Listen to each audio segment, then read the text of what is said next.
Assalamualaikum warahmatullahi wabarakatuh. Waalaikumsalam warahmatullahi wabarakatuh. Tepangkeun wasta abi Muhammad Karipadi di kelas 10 IPS hiji.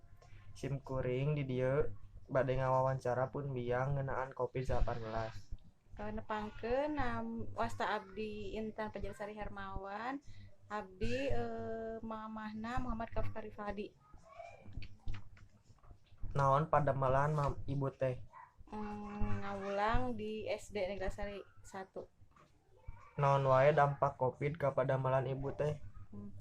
Tang tos jelas dampak nate ku ayana Covid ieu teh murang kali teu tiasa angkat ka sakola janten murang kali teh diajar di bumi online atau napi PJJ terutamina kayak kelas 1 kumargi ibu ngamulang kelas 1 rada sesah diajar online teh margi seueur keneh aya keneh murang kali anu teu aca lancar maca nyerat sareng ngetangna.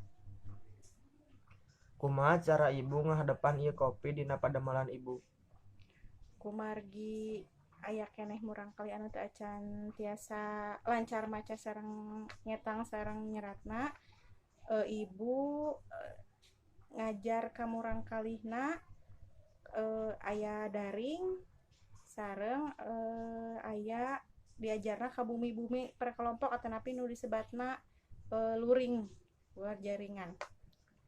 Kahoyong ibu kapayuna ngeunaan ieu COVID teh kumaha?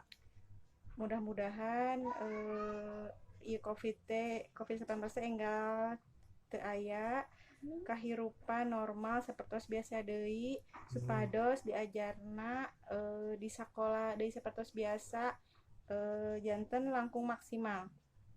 Sakitu nu kapihatur, punten milih aya kalepatan. Wassalamualaikum warahmatullahi wabarakatuh.